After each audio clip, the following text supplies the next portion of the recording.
Hello everyone, यह sample paper series का part 4 जिसमें हम पढ़ने वाले हैं इलेक्ट्रोकेमिस्ट्री के एमसीक्यूज। तो बहुत दिनों के बाद आखिरकार अगला पार्ट आ गया जिसमें हम इलेक्ट्रोकेमिस्ट्री के क्वेश्चंस करेंगे। तो चलिए हम अपना क्वेश्चन शुरू करते हैं। पहला क्वेश्चन है, which of the following solutions will have the highest conductivity eight 298 kelvin. Options है हमारे पास, देखिए। तो यहाँ पर ना दो क्राइटेरिया को यूज़ करके हम इसका आंसर बताएंगे। पहला तो ये आप देख सकते हैं, जैसे यहाँ पे दो अलग तरह का सॉल्यूशन है, एक तो HCl सॉल्यूशन है और दूसरा एसिटिक एसिड का सॉल्यूशन है। तो दो अलग अलग इलेक्ट्रोलाइट्स हो गए। तो हम यहाँ पर किसके बारे में देखेंगे, इलेक्ट्रोलाइट का जो नेचर होता है वो कंडक्टिविटी के ऊपर कैसे असर करता है। और दूसरा हम ये देखेंगे कि हमारे पास दो अलग अलग कंसेंट्रेशंस भी है, जैसे 0.01 m solution and 0.1 m solution. इसमें भी वही दो सॉल्यूशंस दिए हुए हैं। तो हमें ये भी देखना होगा कि जो इसका कंसेंट्रेशन होता है या फिर हम कह सकते हैं डाइल्यूशन से इसमें क्या असर पड़ता है। तो ये सारी चीज़ें जब हम समझ लेंगे तो हमें इसका आंसर मिलेगा। तो पहले हम इन सारी चीज़ों को समझते हैं। यहाँ पर हमें दो पॉइंट काफ़ी है कि इलेक्ट्रोलाइट का नेचर कैसे अफेक्ट करता है कंडक्टिविटी को, एंड डाइल्यूशन से कंडक्टिविटी में क्या असर पड़ता है। बट इसके अलावा जो बाकी के फैक्टर्स है वो भी हम देखते हैं, फिर उसके बाद हम इसका आंसर में आते हैं।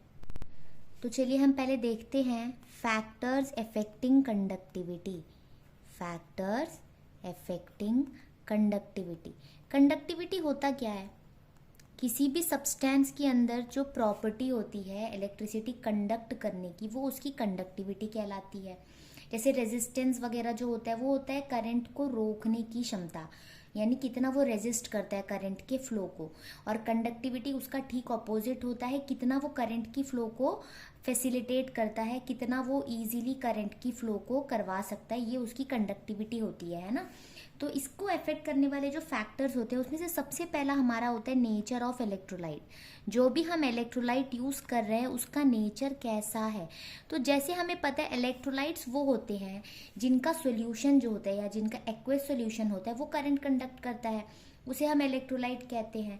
तो नॉर्मली हमारे पास दो तरह के इलेक्ट्रोलाइट होते हैं, एक होता है स्ट्रॉन्ग इलेक्ट्रोलाइट और एक होता है वीक इलेक्ट्रोलाइट। इनमें डिफरेंस क्या होता है, स्ट्रॉन्ग इलेक्ट्रोलाइट वो होता है जो कंप्लीटली आयोनाइज होता है, विच इज कंप्लीटली आयोनाइज्ड।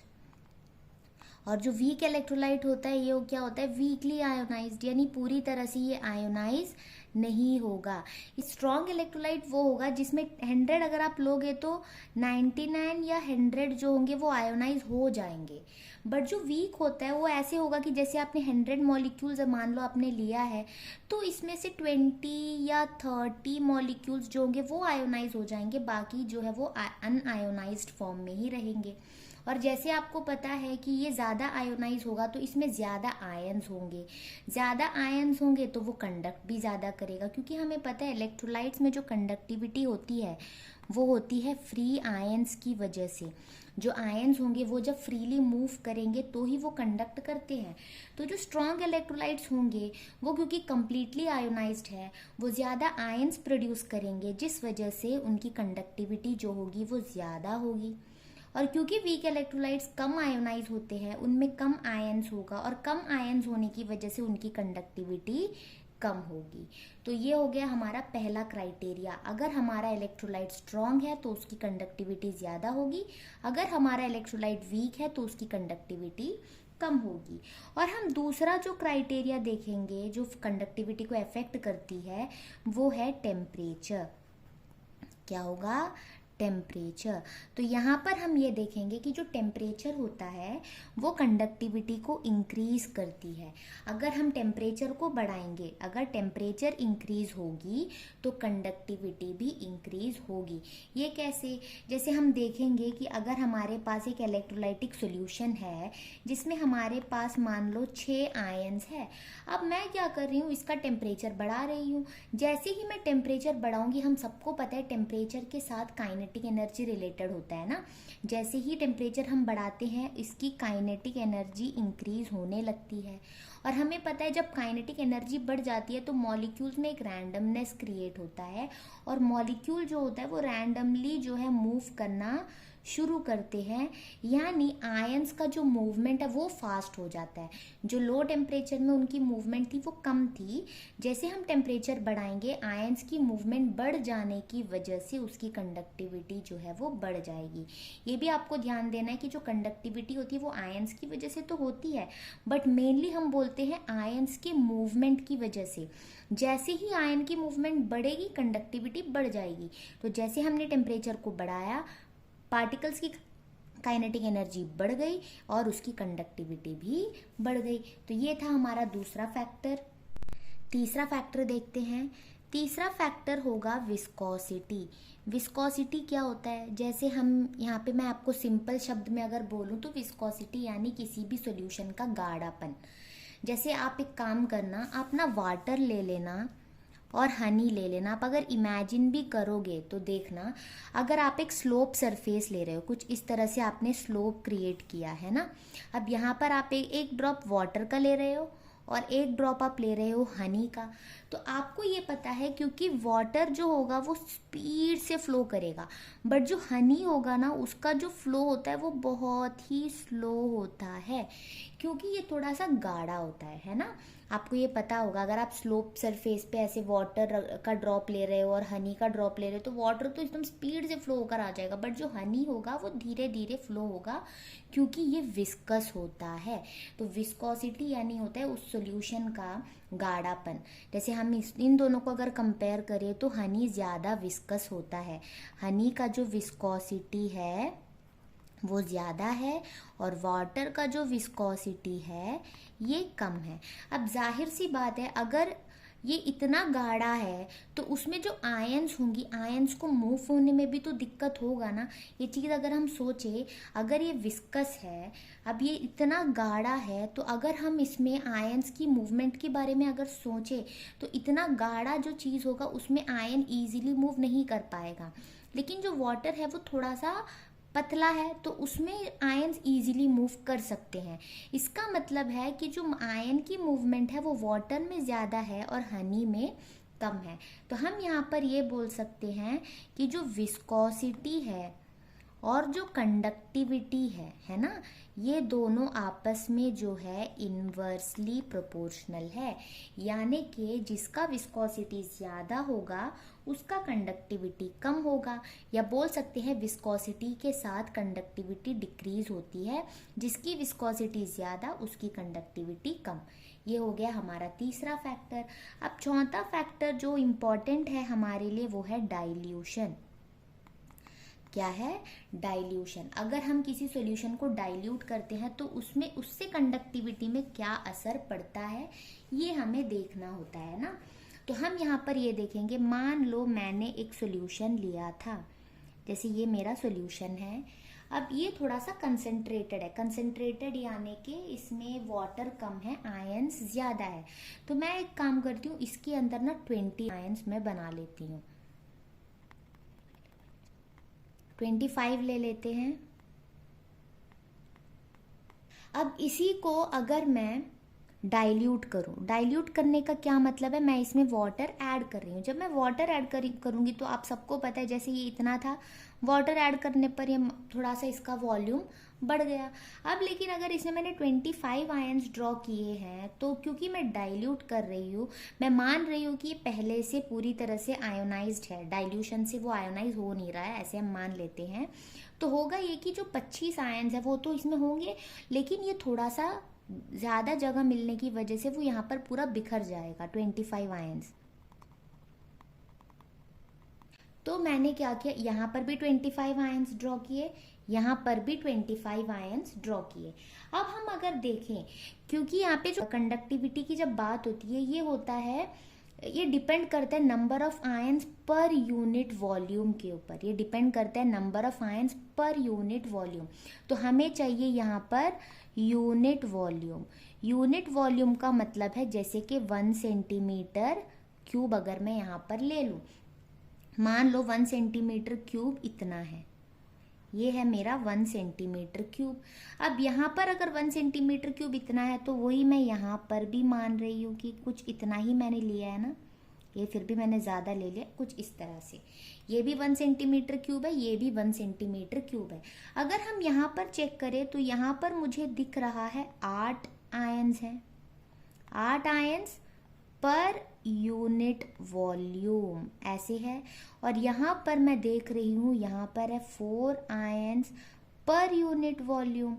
तो डाइल्यूट करने पर हुआ ये कि आयंस टोटल तो उतने ही हैं, बट यहाँ पर यूनिट वॉल्यूम आयंस ज़्यादा थे और यहाँ पर यूनिट वॉल्यूम आयंस जो है वो कम हो गए। तो इसका मतलब है कि यहाँ पर कंडक्टिविटी डिक्रीज हुई, यहाँ पर कंडक्टिविटी ज़्यादा थी। तो कंडक्टिविटी एक ऐसा चीज़ है जो डिपेंड करता है यूनिट वॉल्यूम के ऊपर। एक यूनिट वॉल्यूम में कितने आयंस है, अगर ज़्यादा आयंस है तो कंडक्टिविटी ज़्यादा होगी, अगर यूनिट वॉल्यूम में आयंस कम है तो कंडक्टिविटी कम होगी। तो जैसे हमने यहाँ पर देखा, यहाँ पर 8 आयंस थे और यहाँ पर 4 आयंस थे पर यूनिट वॉल्यूम में।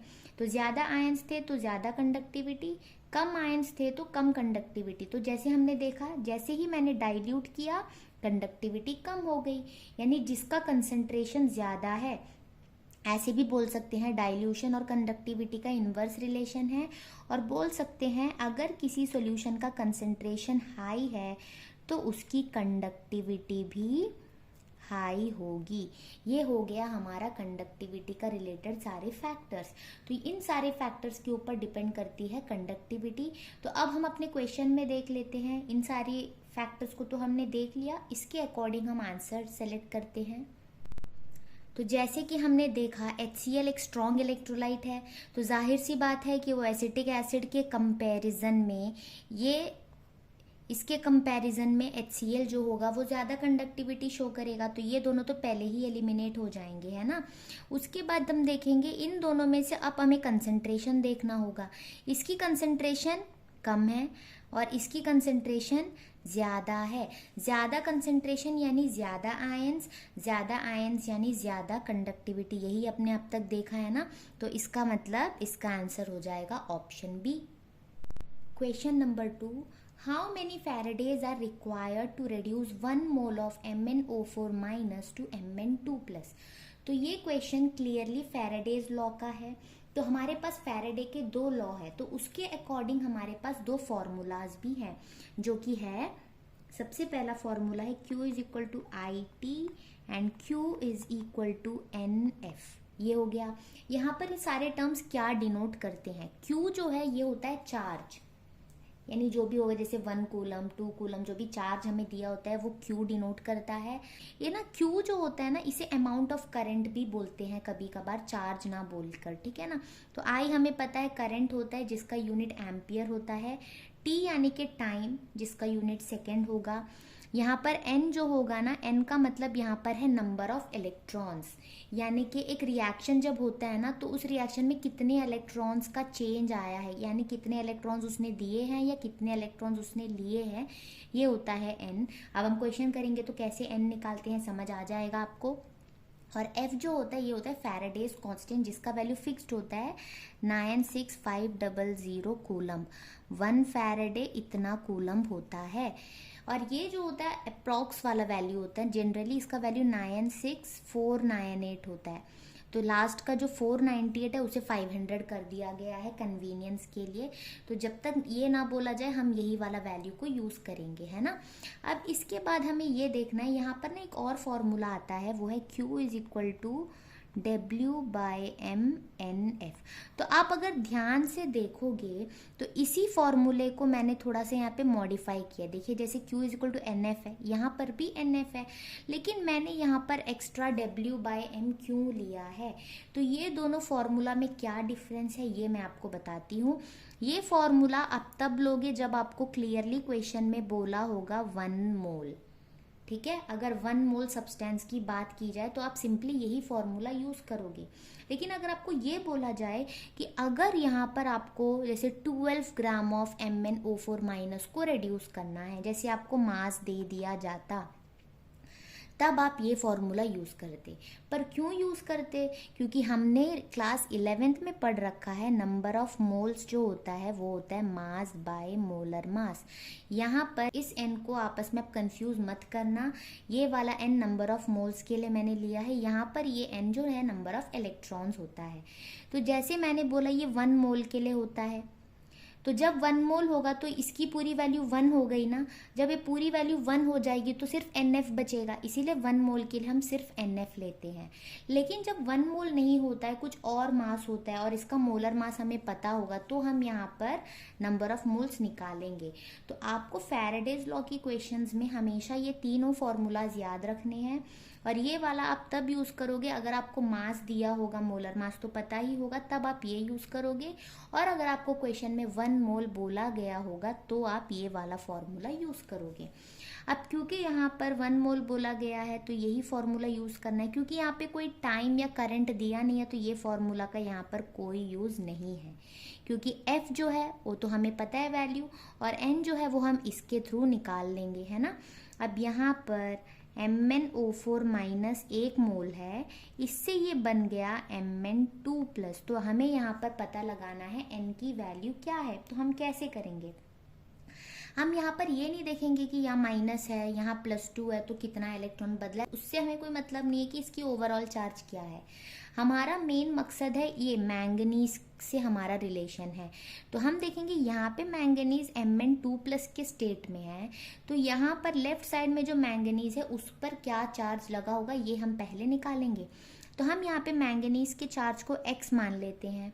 हमारे पास 4 ऑक्सीजन है, एक ऑक्सीजन का -2 होता है तो 4 ऑक्सीजन का -8 होगा, एंड ओवरऑल चार्ज इज -1।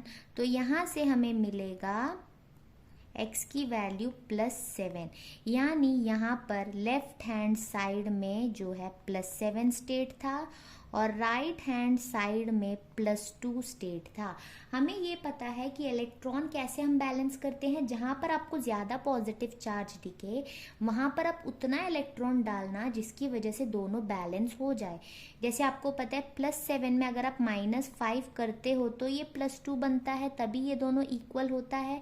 तो -5 करने का मतलब है आपको 5 इलेक्ट्रॉन्स डालने होंगे लेफ्ट हैंड साइड में।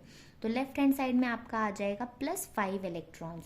तो क्योंकि आपने यहाँ पर 5 इलेक्ट्रॉन्स का ऐड किया है ना, तो यहाँ पर जो n की वैल्यू होगी वो 5 हो जाएगी। तो यहाँ पे Q की जो वैल्यू है वो 5 हो गया, n की वैल्यू। और एक चीज़ ध्यान देना, हाउ मेनी फैराडेज पूछा गया है, तो यहाँ पे हमें फैराडे की वैल्यू पुट करने की कोई नीड ही नहीं है, फैराडे ऐसे ही रह जाएगा। तो हमारा आंसर हो जाएगा 5 फैराडे, जो कि है ऑप्शन डी। कभी हमें अगर यहाँ पर कूलम में आंसर दिया होता तो हम यहाँ पर फैराडे की वैल्यू पुट करके आंसर को निकालते। मेरी मिस्टेक है, मैंने यहाँ पर आपको बोल दिया कि वैल्यू पुट करना है, बट ऐसा नहीं है। हाँ मैनी फैराडेज पूछा गया तो आपको सिर्फ यहाँ पर n की वैल्यू पता होगी तो आंसर मिल जाएगा। तो ये बहुत ही आसान सा क्वेश्चन था। तो इसमें जो है बाकी के फॉर्मूलाज का भी क्वेश्चन हो सकता है, वो शायद इस वीडियो में आपको नहीं मिलेगा, आगे किसी वीडियो में आपको ज़रूर कराऊंगी। तो अगला क्वेश्चन देखते हैं। Question number 3, which type of electrolyte are used in A and B। हमें एक ग्राफ दिया हुआ है, ये जो है √C यानी कंसेंट्रेशन है √, में ये एक्चुअली एक फॉर्मूला से डिराइव हुआ एक्सप्रेशन है, इसीलिए यहाँ पे √C दिया हुआ है, ठीक है। यहाँ पर देखिए जैसे कंसेंट्रेशन का जो वैल्यू है वो 0, 0.2, 0.4 यानी कंसेंट्रेशन जो है वो यहाँ से इंक्रीज हो रहा है। तो इसका मतलब अगर हम ऐसे देखें ना, अगर हम ऐसे देखेंगे इसका मतलब है डाइल्यूशन। कंसेंट्रेशन का उल्टा होता है ना डाइल्यूशन, तो जैसे यहाँ पे कंसेंट्रेशन बढ़ रहा है तो हम ऐसे बोलेंगे कि यहाँ पे ये डाइल्यूट हो रहा है। और यहाँ पर ये दिया हुआ है लैम्डा एम। लैम्डा एम क्या होता है? Molar conductivity. तो हमें बस मोलर कंडक्टिविटी का डाइल्यूशन के साथ क्या इफेक्ट होता है अगर हमें वो पता है तो हम ये आराम से सॉल्व कर सकते हैं। सबसे पहला चीज़ अगर आप ये देखेंगे कि जो ए एंड बी का जो पैटर्न ऑफ चेंज है विद कंसेंट्रेशन या विद डाइल्यूशन वो बिल्कुल ही डिफरेंट है। इससे ये जाहिर होता है कि दोनों वीक या दोनों स्ट्रांग नहीं हो सकती, क्योंकि अगर दोनों वीक होते तो दोनों का पैटर्न सिमिलर होता, दोनों स्ट्रांग होते तो भी दोनों का पैटर्न सिमिलर होता। तो हम पहले ही ऑप्शन सी एंड डी को काट देंगे, ये हो ही नहीं सकता। एक इसमें से स्ट्रांग है, एक इसमें से वीक है। तो हम पहले पता लगाते हैं कि ये कैसे क्या है, उसके बाद हम इसे टिक लगाएंगे। तो पहले हम ये देखते हैं कि जो लैम्डा एम होता है ना, इसकी वैल्यू फॉर्मूला क्या होता है, कप्पा इंटू 1000 बाय सी। यहाँ पे कप्पा है conductivity and c is concentration, जो कि बेसिकली हम लेते हैं मोलैरिटी। सी यहाँ पे बेसिकली क्या है, मोलैरिटी है। तो यहाँ पर हमने क्या देखा कि जो लैम्डा एम है it is inversely proportional to concentration. Simple सी बात है, ये इतना ही काफ़ी है हमारे लिए कि ये कंसंट्रेशन के साथ इन्वर्सली प्रोपोर्शनल है, यानी कि कंसंट्रेशन जब बढ़ेगा तो मोलर कंडक्टिविटी कम होगा। जैसे आप देख सकते हैं कंसंट्रेशन बढ़ रहा था तो मोलर कंडक्टिविटी तो कम ही हो रहा है ना। जैसे ए के लिए भी आप देख सकते हैं कम हो रहा है, बी के लिए भी आप देख सकते हैं कि कम हो रहा है। या आप इसका उल्टा भी बोल सकते हैं, अगर आप डाइल्यूट करोगे, कंसंट्रेशन को कम करोगे तो मोलर कंडक्टिविटी बढ़ेगी, यानी डाइल्यूट करने पर बढ़ेगी। तो जैसे मैंने बोला ऐसे कंसंट्रेशन इंक्रीज हो रहा है, यानी ऐसे अगर हम देखें तो डाइल्यूशन बोल सकते हैं। तो डाइल्यूशन के साथ देखिए इंक्रीज हो रहा है, ये भी डाइल्यूशन के साथ इंक्रीज हो रहा है, यही होता है हमें देखना, ठीक है ना। बट यहाँ पे फर्क ये आता है कि अब इसमें से स्ट्रॉन्ग कौन सा है और वीक कौन सा है। तो आप एक चीज नोट करना, जो हमारा स्ट्रॉन्ग इलेक्ट्रोलाइट होता है वो पहले से ही क्या होता है, पूरी तरह से आयोनाइज्ड होता है। तो स्ट्रॉन्ग इलेक्ट्रोलाइट्स का जो होता है ना, हाई कंसंट्रेशन में भी उसका जो मोलर कंडक्टिविटी होता है वो ऑलरेडी ज़्यादा होता है। ये मैंने आपको पढ़ाया नहीं है, इसलिए प्रॉब्लम आ रही होगी। मैं आपको दूसरे स्लाइड में करवाती हूँ, फिर इसका आंसर बताती हूँ। चलिए देखते हैं कि जो हमारा स्ट्रॉन्ग एंड वीक इलेक्ट्रोलाइट होता है, इनमें डाइल्यूशन का क्या असर पड़ता है मोलर कंडक्टिविटी का। अगर ये दोनों तरह के इलेक्ट्रोलाइट्स हैं, इनकी मोलर कंडक्टिविटी में क्या असर पड़ता है अगर हम उन्हें डाइल्यूट करते हैं। तो पहली बात तो ये है कि जैसे हमने देखा lambda m is equal to kappa into 1000 divided by c, ये हमने देखा। उसके बाद मैंने क्या बताया, कंसंट्रेशन बढ़ाओगे तो मोलर कंडक्टिविटी कम होगा, एंड कंसंट्रेशन को अगर घटाओगे तो मोलर कंडक्टिविटी इंक्रीज होगा। कंसंट्रेशन घटाने का मतलब है डाइल्यूट करना। जब आप डाइल्यूट करोगे तो मोलर कंडक्टिविटी तो बढ़ेगा, वो तो हमने देखा दोनों ही ग्राफ में बढ़ रहा है, बट बढ़ने का पैटर्न दोनों में डिफरेंट है। तो हम ये देखेंगे कि जो स्ट्रॉन्ग इलेक्ट्रोलाइट्स होते हैं ना, उनका जो लैम्डा एम होता है वो हाई कंसंट्रेशन में भी ज़्यादा ही होता है, हाई कंसंट्रेशन में भी ज़्यादा होता है क्योंकि इनमें बहुत ज़्यादा आयन्स होते हैं। बट जो वीक इलेक्ट्रोलाइट्स होता है उनमें क्या होता है, अगर इसकी कंसंट्रेशन हाई होती है तो इनमें इसका लैम्डा एम जो है वो कम होता है, क्योंकि हाई कंसंट्रेशन का मतलब है सॉल्यूशन थोड़ा सा गाढ़ा है तो उसमें आयन ज़्यादा होते नहीं हैं। जैसे हम इसे डाइल्यूट करने लगते हैं, डाइल्यूट करने की वजह से होता क्या, जो वीक इलेक्ट्रोलाइट्स होते हैं वो और ज़्यादा आयोनाइज होने लगते हैं। एक चीज़ ध्यान देना, ये तो कम्प्लीटली आयोनाइज्ड है, तो जब आप इसे डाइल्यूट करोगे ये आयोनाइज नहीं होगा, ये वाला जो है आयोनाइज नहीं होगा अपॉन डाइल्यूशन, बट वीक वाला आयोनाइज होगा डाइल्यूट करने पर। तो यहाँ पर होता ये है कि जो स्ट्रॉन्ग इलेक्ट्रोलाइट होता है उसमें आयोनाइजेशन तो हो नहीं रही, तो कोई आयन बढ़ नहीं रहा। तो यहाँ पे जो लैम्डा एम में इंक्रीज आ रहा है वो सिर्फ इसलिए आ रहा है क्योंकि यहाँ पर इंटर आयनिक इंटरैक्शन कम हो रहा है। इंटर आयनिक इंटरैक्शन का मतलब है जैसे आपके पास positive ions and negative ions होंगे, ये दोनों आपस में अट्रैक्ट कर सकते हैं, तो इनका अट्रैक्शन होने की वजह से क्या होगा, इनका मूवमेंट में इफेक्ट पड़ेगा, मूवमेंट में इफेक्ट पड़ेगा तो इनकी कंडक्टिविटी में भी इफेक्ट आएगा। तो जब हम डाइल्यूट करते हैं तो ये आयंस दूर हो जाते हैं, और आयंस दूर हो जाने की वजह से इनके बीच का ये अट्रैक्शन नहीं हो पाता, तो वो आराम से क्या करेंगे, मूव कर सकते हैं। मूवमेंट होने की वजह से कंडक्टिविटी बढ़ती है, बट यहाँ पर शार्प इंक्रीज नहीं आएगा क्योंकि इनकी कंडक्टिविटी पहले ही बहुत ज़्यादा थी, और डाइल्यूट करने पर उतना ज़्यादा फर्क आने नहीं वाला क्योंकि डाइल्यूट करने पर वैसे भी आयोनाइज नहीं होगा, बस ये आयंस के बीच का जो अट्रैक्शन है वो थोड़ा सा रिड्यूस होगा। तो उस वजह से यहाँ पर हम बोल सकते हैं स्लाइट इंक्रीज आने वाला है। क्या आएगा, स्लाइट इंक्रीज। और वीक वाले में लेकिन क्या होता है, जब हम डाइल्यूट करते हैं, एक तो आयोनाइजेशन होता है, आयोनाइजेशन बढ़ जाने की वजह से आयंस बढ़ते हैं, आयंस बढ़ने की वजह से उसकी कंडक्टिविटी बढ़ती है, और आयंस की वजह से जो कंडक्टिविटी बढ़ेगी यहाँ पर हमें एक शार्प इंक्रीज देखने को मिलता है। यानी कि वीक इलेक्ट्रोलाइट्स के केस में जो मोलर कंडक्टिविटी होता है वो डाइल्यूशन के साथ एक शार्प इंक्रीज दिखाता है। तो जैसे हमने देखा था डाइल्यूशन के साथ इंक्रीज में, जैसे मैंने बोला स्ट्रॉन्ग वाला थोड़ा सा स्लाइट इंक्रीज दिखाता है, कुछ इस तरह से, है ना, कुछ इस तरह से ये दिखाएगा। लेकिन जो वीक वाला होगा वो कैसे होगा, एक सडन इंक्रीज इस तरह से, ऐसे ये बहुत ज़्यादा इंक्रीज दिखाने लग जाता है। तो ये दोनों में फ़र्क होता है। तो इसका ये मतलब है कि जिसमें हमें स्लाइट इंक्रीज दिख रहा है, मैं यहाँ इस तरह से क्यों बना रही हूँ, क्योंकि यहाँ से ये कंसंट्रेशन है तो डाइल्यूशन उल्टा बनाएंगे हम, तो डाइल्यूशन का मैं इस तरह से आपको बता रही हूँ। अगर कन्फ्यूजन हो रही होगी तो प्लीज़ कमेंट डाउन करिए कि इस क्वेश्चन में आपको कन्फ्यूजन हो रही है, तो मैं कोशिश करूँगी कि इस टॉपिक का अलग से वीडियो बनाऊँ। मुझे बताना ज़रूर, फीडबैक बहुत ज़रूरी है, अगर समझ ना आए तो ज़रूर मुझे बताना। तो डाइल्यूशन के साथ स्लाइट इंक्रीज आ रहा है, ये स्ट्रॉन्ग के केस में होता है, एंड ये जो सडन इंक्रीज आता है या बोल सकते हैं शार्प इंक्रीज आता है, ये हमारा वीक इलेक्ट्रोलाइट के केस में होता है। तो उम्मीद करती हूँ ये आपको समझ आया होगा कि किस वजह से हो रहा है, क्योंकि स्ट्रॉन्ग इलेक्ट्रोलाइट्स को हम डाइल्यूट करते हैं तो सिर्फ यहाँ पे इंटरआयनिक इंटरेक्शन ही कम होता है, जिसकी वजह से थोड़ा सा ही इंक्रीज आता है, क्योंकि इसका जो लैम्डा एम था वो ऑलरेडी ज़्यादा था। पर वीक इलेक्ट्रोलाइट का लैम्डा एम पहले बहुत कम था। डाइल्यूट करते करते करते ये आयोनाइज होने लगता है, तो आयंस बढ़ेंगे तो ऑब्वियसली इसमें जो इंक्रीज आएगा वो एक शार्प इंक्रीज ही आएगा। तो ये है इसका वोल कॉन्सेप्ट। तो इसके अकॉर्डिंग अब आंसर देखते हैं। तो जैसे हमने देखा इसका आंसर क्या होगा, पहला वाला जो है वो वीक इलेक्ट्रोलाइट को रिप्रेजेंट करता है, और जो ग्राफ बी है वो स्ट्रॉन्ग इलेक्ट्रोलाइट को रिप्रेजेंट करता है। तो यहाँ पर हमारा आंसर हो जाएगा option A. Question number 4, consider the following graph. ये फिर से वही वाला ग्राफ है, मोलर कंडक्टिविटी एंड कंसेंट्रेशन वाला ग्राफ है।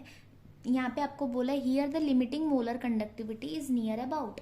आपको यहाँ पे अप्रॉक्सीमेटली ये बताना है कि जो लिमिटिंग मोलर कंडक्टिविटी है उसकी वैल्यू क्या हो सकती है। उसके लिए आपको सिंपली यही पता होना चाहिए कि लिमिटिंग मोलर कंडक्टिविटी होता क्या है। जैसे मोलर कंडक्टिविटी तो पता है, लिमिटिंग मोलर कंडक्टिविटी उसे हम कहते हैं लैम्डा एम नॉट, ऊपर एक छोटा सा नॉट लगाते हैं, और इसका मतलब होता है molar conductivity when the concentration approaches zero.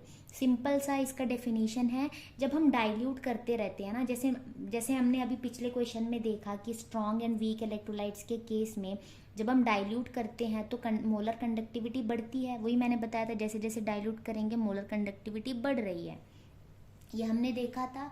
तो जब हम कंसंट्रेशन को धीरे धीरे कम करते जाएंगे, जब हम डाइल्यूट करते हैं ना, जैसे जैसे डाइल्यूशन बढ़ता है, हमें पता है डाइल्यूशन एंड कंसंट्रेशन बिल्कुल ही ऑपोजिट चीज़ होती है।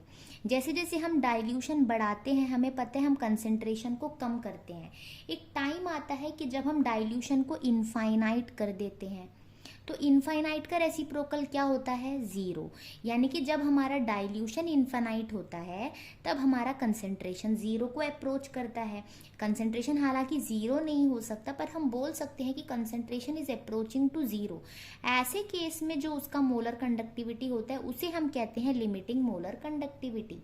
यानी कि upon infinite dilution when the concentration approaches zero the molar conductivity is known as limiting molar conductivity. तो सिंपल सा हमें क्या देखना, जब ये कंसंट्रेशन जीरो को अप्रोच कर रहा है, जैसे हमें पता है जब ये कंसंट्रेशन इतना था तो इसका मोलर कंडक्टिविटी इतना है, तो वैसे ही जब कंसंट्रेशन जीरो होगा तो इसका कंडक्टिविटी कितना होगा। जैसे देखो आप इसे पीछे एक्स्ट्रापोलेट करके यहाँ पर कहीं ये लाई करेगा, when the concentration is zero, जो इसका मोलर कंडक्टिविटी वो यहाँ कहीं लाई कर रहा है, विच इज अबव 149.8।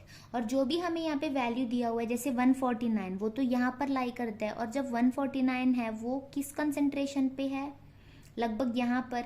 तो ये वाला जो मोलर कंडक्टिविटी है वो जीरो कंसेंट्रेशन पर तो नहीं है ना, तो ये तो हम नहीं कह सकते हैं।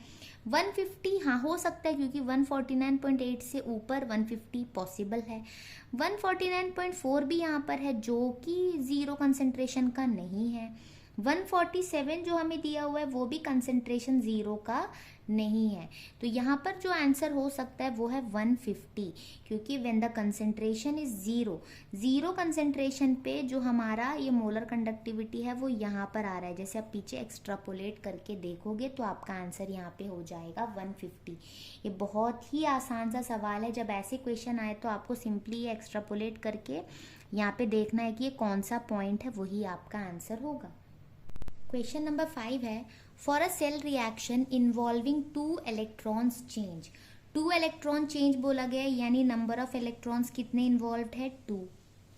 The standard EMF of cell is found to be 0.295 volt. Standard बोल दिया गया है, यानी ईएमएफ यानी हम उसे ई सेल लिखते हैं, यानी सेल पोटेंशियल जो होता है वही ईएमएफ होता है। स्टैंडर्ड के लिए हम यहाँ पे एक नॉट लगा देते हैं, ई नॉट सेल, जो कि दिया हुआ है 0.295 वोल्ट, ठीक है, एट 25 डिग्री सेल्सियस, यानी हमें टेम्परेचर दिया हुआ है 25 डिग्री सेल्सियस, जिसे अगर हम केल्विन में चेंज करेंगे तो हमें 25 में 273 ऐड करना होगा, विच इज 298 केल्विन। ये हो गया, यानी ये स्टैंडर्ड टेम्परेचर में दिया हुआ है। यहाँ पर हमें निकालने को क्या बोला गया है, equilibrium constant for the reaction, यानी हमें इक्विलिब्रियम कांस्टेंट के यहाँ पर निकालना है। तो ये प्योर कैलकुलेशन वाला क्वेश्चन है। तो चलिए पहले हम सॉल्व करते हैं, फिर देखते हैं कि इसका आंसर क्या आने वाला है। मैंने फिर से यहाँ पे गिवन लिख लिया है आपके लिए। तो यहाँ पे ना मैं आपको 2 फॉर्मूलाज बताती हूँ। जैसे ई नॉट सेल गिवन हो और आपको इक्विलिब्रियम कांस्टेंट के निकालना हो तो कौन सा फॉर्मूला होगा। पहला तो ये है, E naught cell is equal to 0.0591 by n log K, और दूसरा फॉर्मूला है E naught cell is equal to 2.303 RT by NF log K. ये 2 फॉर्मूला है हमारे पास। अब इन दोनों में फ़र्क क्या है, अब आप एक चीज़ ध्यान देना, जब भी आपको टेम्परेचर 298 केल्विन दिया हो तो आप सीधे यही वाला फॉर्मूला यूज़ करोगे, क्योंकि इस फॉर्मूले में जैसे 2.303 है, आर की वैल्यू पुट करेंगे, टी की जगह 298 केल्विन पुट करेंगे, एन की वैल्यू तो ऐसे ही रखेंगे, एफ की वैल्यू 96500। जब ये सारी वैल्यू पुट कर दी जाए ना, यानी ये आर की वैल्यू, सबकी वैल्यू, तो बस एन की वैल्यू हर इसमें चेंज होती है, तो उसे छोड़कर बाकी सबकी वैल्यू जब हम पुट करते हैं तो ही हमें 0.0591 मिलता है। तो ये फॉर्मूला हम तब यूज़ करेंगे अगर टेम्परेचर 298 केल्विन के अलावा कुछ और होता। बहुत बच्चे क्या करते हैं पता है, ये वाला फॉर्मूला सीधे याद करते हैं, इसलिए मैंने आपको ये फॉर्मूला अभी बताया, क्योंकि बच्चे ना सीधे यही फॉर्मूला याद करते हैं। उन्हें ये नहीं पता होता है कि ये फॉर्मूला हम सिर्फ स्टैंडर्ड कंडीशन के लिए ही यूज़ कर सकते हैं, यानी टेम्परेचर 298 केल्विन के लिए। तो आप डायरेक्ट ये यूज़ करें, बहुत बढ़िया होगा। नहीं तो आपको यहाँ पर टेम्परेचर की जो वैल्यू है वो जो आपको दिया होगा वो लेकर ही आपको करना होगा, क्योंकि ये जो वैल्यू है वो 298 केल्विन के अकॉर्डिंग ही आता है। तो हमें यहाँ पे ये तो यूज़ करना नहीं है, बट फिर भी नॉलेज के लिए बताया कि अगर कोई और टेम्परेचर होता तो हम ये वाला फॉर्मूला यूज़ करते।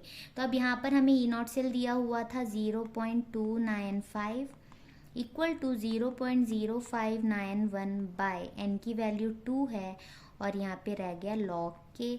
और क्योंकि हमें के की वैल्यू निकालनी है तो लॉग के को हम यहीं पर रखते हैं, बाकी वैल्यूज़ को पूरा यहाँ ले आते हैं। तो ये जो 2 नीचे था वो यहाँ आने पर मल्टीप्लिकेशन में आ जाएगा, और ये जो ऊपर न्यूमरेटर में था वो इक्वल के इस तरफ आने पर नीचे आ जाएगा। इतना क्लियर है। अब इसके बाद हम क्या कर सकते हैं, इन दोनों को मल्टीप्लाई करिए आप, तो आपको यहाँ पर मिल जाएगा 0.5900 divided by 0.0591 equal to log के।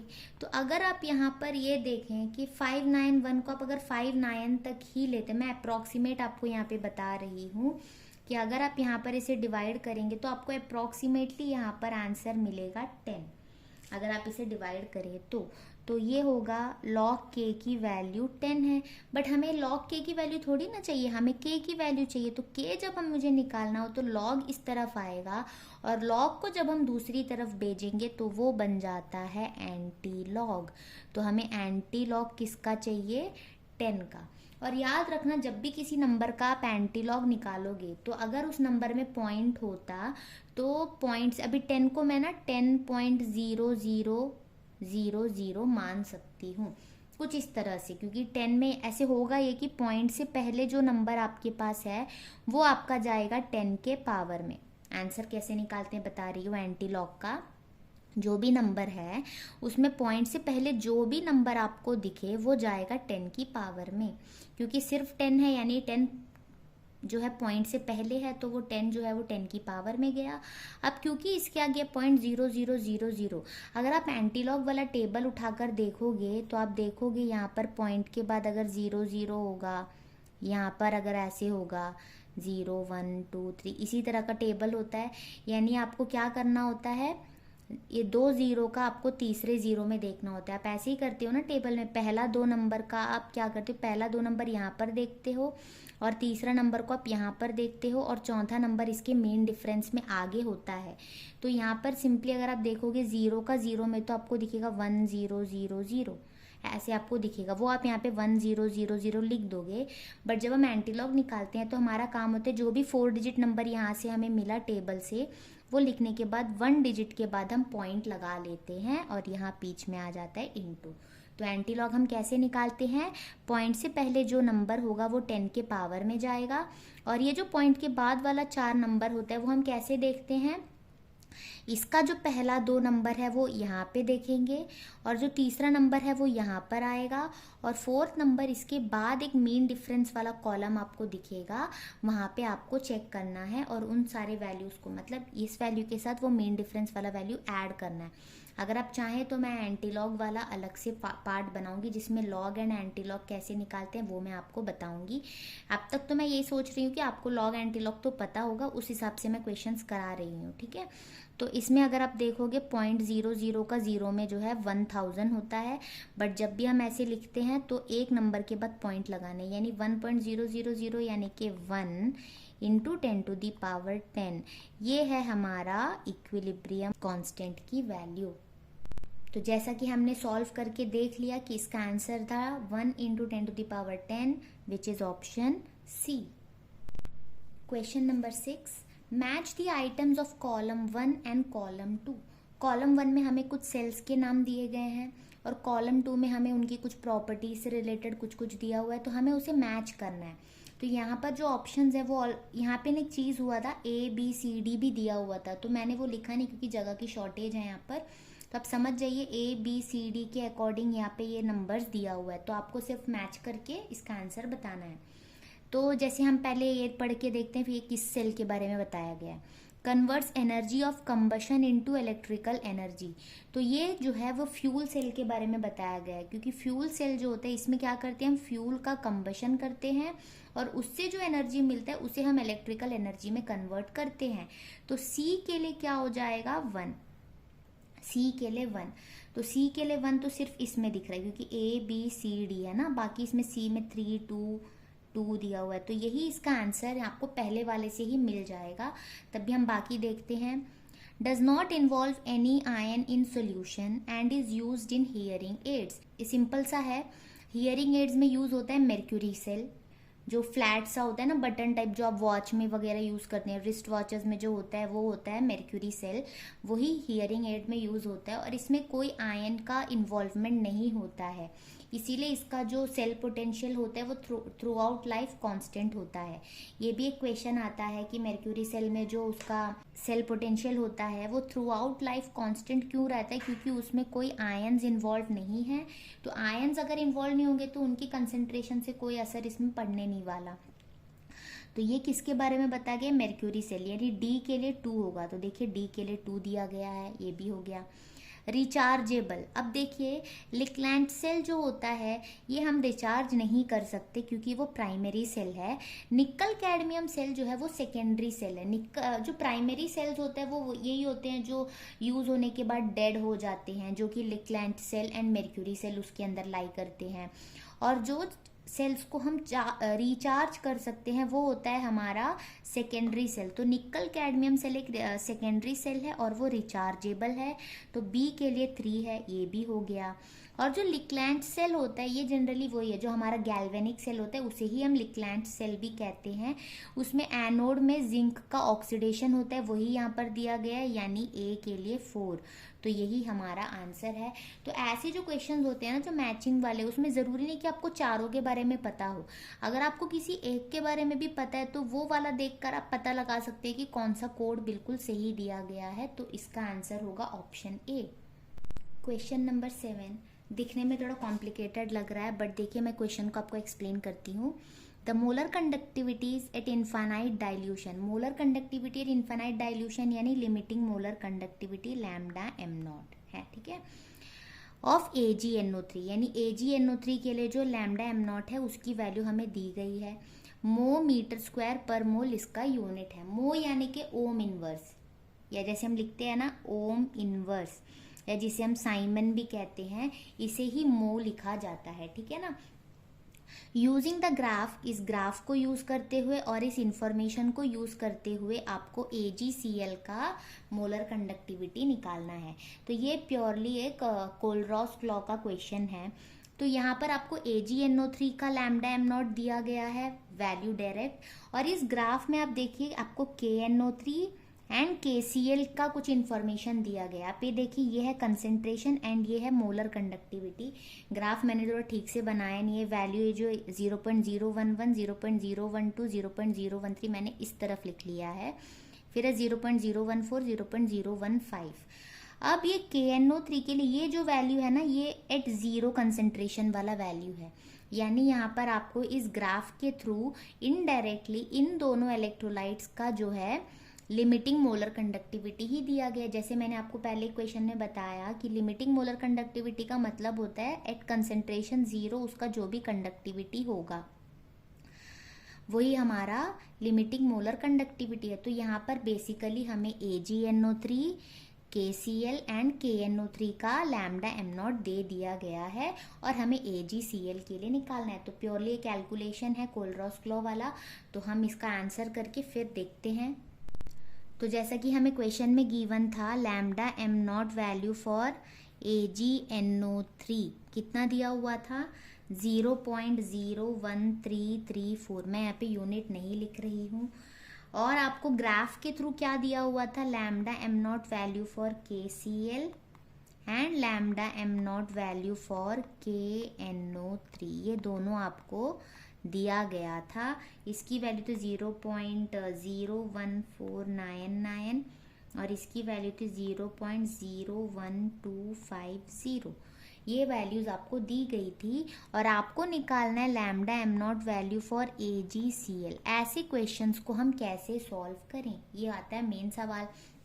अब आपको ये पता होगा कि जो लैम्डा एम नॉट होता है, जैसे मैं निकाल रही हूँ AgCl का, तो आपको पता है कि जो कोलरॉस लॉ यही बोलता है एट इनफाइनाइट डाइल्यूशन ये पूरा इलेक्ट्रोलाइट जो है वो आयोनाइज हो गया होता है और हर एक आयन जो होता है वो मोलर कंडक्टिविटी के लिए कंट्रीब्यूट करता है। यानी यहाँ पर हम क्या करते हैं लैम्डा नॉट Ag प्लस, यानी ये आयनिक कंडक्टिविटी है, plus lambda naught Cl minus, यही होता है इसका मतलब। AgCl का मतलब है Ag plus and Cl minus, ऐसे हम इसे लिख सकते हैं। अब हमें यहाँ पे करना ये है, जैसे हमें जो कुछ भी दिया हुआ है, जैसे ये Ag है, Ag इसमें प्रेजेंट है, Cl जो है वो इसमें प्रेजेंट है, बट KNO3 एक ऐसा सॉल्ट हमें दिया गया है जिसमें ना Ag प्लस है ना Cl माइनस है। जब भी ऐसा क्वेश्चन आपको करना होगा ना कोलरॉस लॉ से रिलेटेड, आपको ऐसे ही 3 अलग इलेक्ट्रोलाइट के बारे में बताया होगा और चौथा आपको निकालना होगा। आपको क्या करना है ये देखना है कि इसमें जो 2 आयन्स हैं वो किस में नहीं है। जैसे आपने देखा Ag प्लस इसमें है Cl माइनस इसमें है but Ag plus and Cl minus इसमें नहीं है। तो ऐसा सॉल्ट आपको ढूंढना है और इसमें जो हमारे K plus and NO3 minus है इसे आपको ऐड एंड सब्ट्रैक्ट करना है। ये आपका मेन तरीका होगा। मैं आपको यहाँ पे सिर्फ क्वेश्चंस करवा रही हूँ ना, इसीलिए मैं डिटेल में नहीं जा रही हूँ, मैं बस मेथड बता रही हूँ कि हम क्या करेंगे। अगर मैं कभी लेक्चर्स रिकॉर्ड करूँगी तो वहाँ पे आपको डिटेल में पढ़ाऊँगी। तो जैसे मैंने बोला KNO3 है, तो पहले मैं क्या करूँगी, K plus and NO3 minus को एक बार ऐड किया और एक बार मैं दोनों को क्या करूँगी, सब्ट्रैक्ट करूँगी। क्यों मैंने यहाँ पे सब्ट्रैक्ट किया है, क्योंकि यहाँ पर क्योंकि AgCl के लिए मैं इतना ही लिख सकती हूँ, Ag plus and Cl minus ही लिख सकती हूँ, बट मैंने यहाँ पे K plus and NO3 minus इसलिए लिया क्योंकि उसमें ये दोनों नहीं है। लेकिन ऐसे ही तो मैं ऐड नहीं कर सकती, तो मैंने सब्ट्रैक्ट भी कर लिया क्योंकि प्लस K प्लस से माइनस K प्लस कट जाएगा, प्लस NO3 से माइनस NO3 कट जाएगा, इसलिए मैंने यहाँ पर बेसिकली ये लिया है। अब हमारा क्या काम है, हमारे पास जितने भी अब है इसे हम रीअरेंज करेंगे। रीअरेंज करके हम ऐसा ऐसे एक कंपाउंड बनाएंगे जो हमें दिया होगा। जैसे हमें AgNO3 दिया गया है, तो मैं क्या करूँगी, ये Ag प्लस को और ये NO3 माइनस को एक साथ लिख सकती हूँ ना। अब इन्हें मैं एक साथ करके लिख लेती हूँ। जैसे ये हो गया Ag प्लस एंड ये NO3 माइनस, इन्हें मैं साथ में लिख लूँगी ग्रुप बनाकर। अब ये देखिए K plus and Cl minus को मैं एक साथ लिख लेती हूँ अभी, क्योंकि K plus and Cl minus मिलकर KCl बनता है, तो वो मैं एक साथ लिख लूँगी। और जिसको मैंने माइनस कर दिया है, दोनों का माइनस साइन अगर मैं कॉमन ले लूँ तो मुझे यहाँ पर K plus and NO3 minus मिलेगा जो कि KNO3 बन जाएगा। तो ये इस वजह से हमने ये लिया है। तो आपको बेसिकली करना ये है, जिस चीज़ का भी आप फाइंड कर रहे हो उसमें जो दो आयन्स हैं वो किस में नहीं है वो आपको देखना है। जैसे KNO3 एक ऐसा इलेक्ट्रोलाइट था जिसमें Ag plus and Cl minus दोनों नहीं था, तो उस वाले आयन्स को आपको ऐड भी करना है, सब्ट्रैक्ट भी करना है। जाहिर सी बात है, जिसमें सब्ट्रैक्शन वाला साइन है वो तो एक ही ग्रुप बनेगा माइनस कॉमन लेने के बाद। जो बाकी के 4 आयन्स है उसमें से आपको क्या करना है, Ag प्लस Cl माइनस को आप साथ नहीं रख सकते क्योंकि उसकी वैल्यू आपको नहीं पता है। तो Ag के साथ आप NO3 लोगे तो AgNO3 हो गया, K के साथ Cl लोगे तो KCl हो गया। तो इसे मिलाकर आप लिख सकते हो AgNO3, इसका लैम्डा m नॉट प्लस ये KCl का लैम्डा m नॉट होगा, फिर यहाँ पे माइनस है और ये हो गया lambda m not of KNO3। अब आप सबकी वैल्यूज रखिए। AgNO3 के लिए आपको दिया था 0.01334 प्लस KCl के लिए आपको दिया हुआ है 0.01499 माइनस KNO3 के लिए दिया हुआ है 0.01250। अब अगर आप इन दोनों को ऐड करने के बाद इसे सब्ट्रैक्ट करोगे तो आपको आंसर मिलेगा यहाँ पर 0.01583। तो ये हो जाएगा आपका आंसर। उम्मीद करती हूँ कि आपको यहाँ पे कंफ्यूजन ना हुई हो कि हमने क्यों ये ऐड एंड सब्ट्रैक्ट किया है, और जितने भी सॉल्ट्स दिए हैं उसमें से मैंने KNO3 वाले आयंस को ही क्यों ऐड एंड सब्ट्रैक्ट किया है वो भी आपको समझ आ गया होगा। क्योंकि Ag जो है वो इसमें था, Cl जो है वो भी इसमें था, इसलिए हमने ये दोनों सॉल्ट को नहीं लिया, हमने KNO3 को लिया क्योंकि ना K प्लस इसमें था ना NO3 माइनस इसमें था। तो उसे हम ऐड भी करेंगे, सब्ट्रैक्ट भी करेंगे, फिर इस तरह से ग्रुप करेंगे कि वो सॉल्ट हमारे पास अवेलेबल था, फिर उसकी वैल्यू हम पुट करेंगे। तो ये होता है कोलरॉस लॉ के एप्लीकेशन का क्वेश्चन। उम्मीद करती हूँ आपको ये समझ आया होगा। अब इसका आंसर आप ऑप्शन में टैली करके देखिए। तो जैसा आपने देखा इसका आंसर होगा option A 0.01583। Question number 8। The diagram below shows an incomplete experimental setup needed to measure the E cell of a cell composed of standard Cu2 plus Cu electrode and an Ag plus Ag electrode। तो इन दोनों electrodes का एक cell का setup है। इसमें कुछ incomplete सा है। आपको यहाँ पे बताना ये है what is the chemical composition of solution A. आपको ये बताना है कि ये जो सॉल्यूशन ए है वो क्या है। तो जैसे आप यहाँ देख सकते हो, आपने यहाँ पे कॉपर का इलेक्ट्रोड लिया है। तो जैसे आपको पता होगा, जैसे आपने जो हमारा गैल्वेनिक सेल पढ़ रखा है उसमें आपने क्या देखा था, जैसे ये दो हमारा हाफ सेल था, यहाँ पर जब आप जिंक का इलेक्ट्रोड लेते थे तो यहाँ पे आप जिंक सल्फेट लेते थे सॉल्यूशन में। जब आप कॉपर का इलेक्ट्रोड लेते थे तो आप सॉल्यूशन में कॉपर सल्फेट लेते थे। वही सेम सेटअप होगा। जैसे यहाँ पे आप कॉपर का इलेक्ट्रोड लोगे तो यहाँ पे कॉपर का ही सॉल्यूशन आपको लेना होगा, तो सॉल्यूशन ए क्या होगा, कॉपर सल्फेट। सिंपल एक्सपेरिमेंटल था, आपको पता होना चाहिए जो भी आप इलेक्ट्रोड यहाँ पे ले रहे हो सॉल्यूशन उसी इलेक्ट्रोड का होना चाहिए। तो कॉपर इलेक्ट्रोड के लिए हम लेंगे कॉपर सल्फेट का solution. Question number 9, which graph correctly correlates E cell as a function of concentrations for the cell। हमें एक सेल दिया हुआ है, ये हमारा गैल्वेनिक सेल है, उसके लिए ई नॉट सेल की वैल्यू दी गई है 1.10 वोल्ट, और बताया भी गया है कि एक्स एक्सिस में हमने लिया है log Zn2+/Cu2+, और वाई एक्सिस में हमने ई सेल लिया है। अगर ऐसा है तो ग्राफ कैसे होगा, तो हम यहाँ पर एक काम करते हैं, ई सेल का फॉर्मूला देखते हैं, उसके अकॉर्डिंग हम ये पता लगाते हैं कि उसका ग्राफ किस तरह से दिखता है, फिर हम यहाँ पर इसका आंसर देखते हैं। तो हम पहले ई सेल का फॉर्मूला लिख लेते हैं। ई सेल का फॉर्मूला होता है E naught cell minus 0.0591/n log, यहाँ पे होता है प्रोडक्ट वाले आयन डिवाइडेड बाय रिएक्टेंट वाले आयन। तो प्रोडक्ट में हमारे पास Zn2+ आयन है डिवाइडेड बाय हमारे पास यहाँ नीचे है Cu2+ आयन। तो ये होता है हमारा ई सेल का पूरा फॉर्मूला।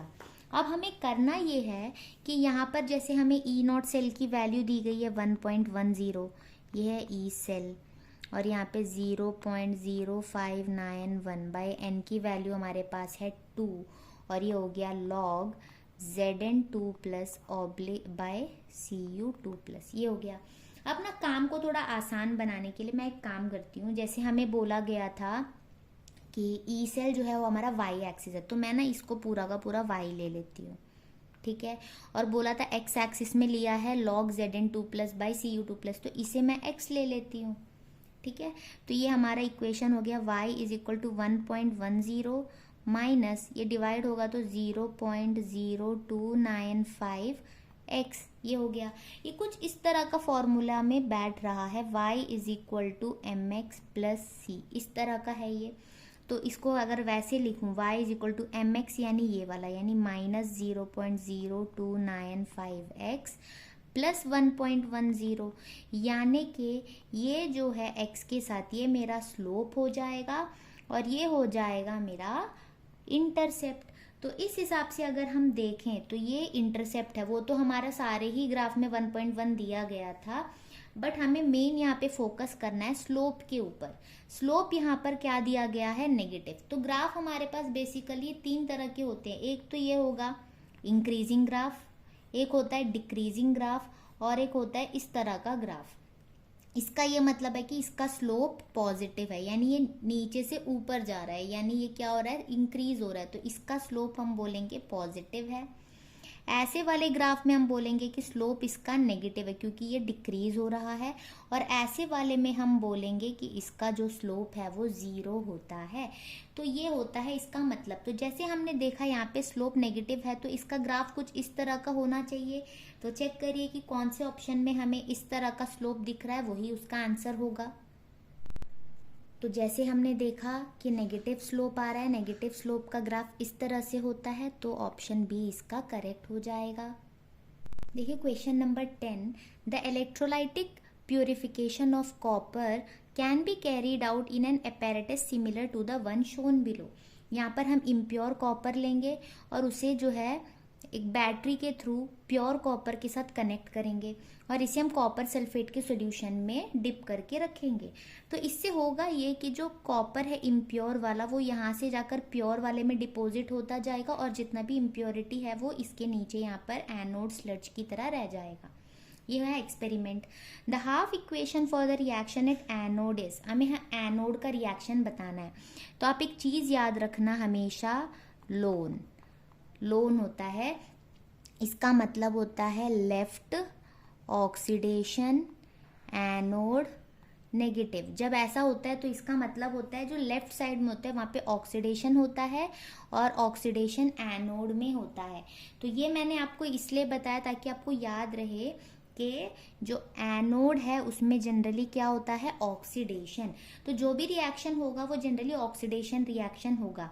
तब देखेंगे Cu से Cu2 प्लस ऑक्सीडेशन है, Cu से Cu2 प्लस ये भी ऑक्सीडेशन है, Cu2 प्लस से Cu रिडक्शन है, यहाँ पर भी Cu2 प्लस से Cu रिडक्शन है। तो C एंड D को हम ऐसे ही कैंसिल कर लेंगे। अब यहाँ पर आपको ये देखना है, सिंपल सी बात है, Cu से Cu2 प्लस, Cu से Cu2 प्लस, दोनों में वही दिया है, बट इलेक्ट्रॉन की पोजीशन देखिए आप, यहाँ पे इलेक्ट्रॉन लेफ्ट साइड पे है, यहाँ पे इलेक्ट्रॉन राइट साइड पे है। आप अगर इस रिएक्शन को देखोगे, इसमें लेफ्ट साइड में -2 का चार्ज है और राइट साइड में +2 का चार्ज है, चार्ज बैलेंस्ड नहीं है। इसका मतलब ये रिएक्शन ऑक्सीडेशन दिखा रहा है बट ये बैलेंस नहीं है, यानी रिएक्शन गलत है। यहाँ पर आप देखिए लेफ्ट साइड में कोई चार्ज नहीं है यानी कि 0 है, और राइट साइड में +2 -2 दोनों है, +2 एंड -2 मिलकर ये भी कैंसिल आउट 0 हो जाएगा, यानी कि जो हमारा ऑप्शन बी है यही बिल्कुल करेक्ट है। तो हमें ये देखना है कि एनोड में जो है वो ऑक्सीडेशन होता है, और oxidation option A and B में दिया गया था। और फिर हमने देखा इन दोनों रिएक्शंस में से जो ऑप्शन ए है यहाँ पे चार्ज बैलेंस्ड नहीं है, तो हमारा ऑप्शन बी यहाँ पर करेक्ट हो जाएगा। तो इसके साथ हमारा 10 क्वेश्चंस कंप्लीट होता है इलेक्ट्रोकेमिस्ट्री का। नेक्स्ट हम दूसरा कोई चैप्टर से क्वेश्चंस करेंगे, और आप अगर चाहें तो आपको प्रीवियस वाला जो सैम्पल पेपर सीरीज के वीडियोस हैं आपको डिस्क्रिप्शन में उसका लिंक मिल जाएगा, वहाँ से आप देख सकते हैं। और अगर आपको ये वीडियोस अच्छी लगे तो आप खुद भी मुझे रिकमेंड करिए कि कौन से चैप्टर्स का मैं अगला वीडियो बनाऊं ताकि आपको वो और अच्छा लगे। एंड आगे वीडियोस देखते रहने के लिए चैनल को सब्सक्राइब करके बेल आइकन क्लिक कर दीजिए। वीडियो अच्छी लगे तो लाइक करना, कमेंट करना और अपने दोस्तों को भी शेयर करना। Thanks for watching.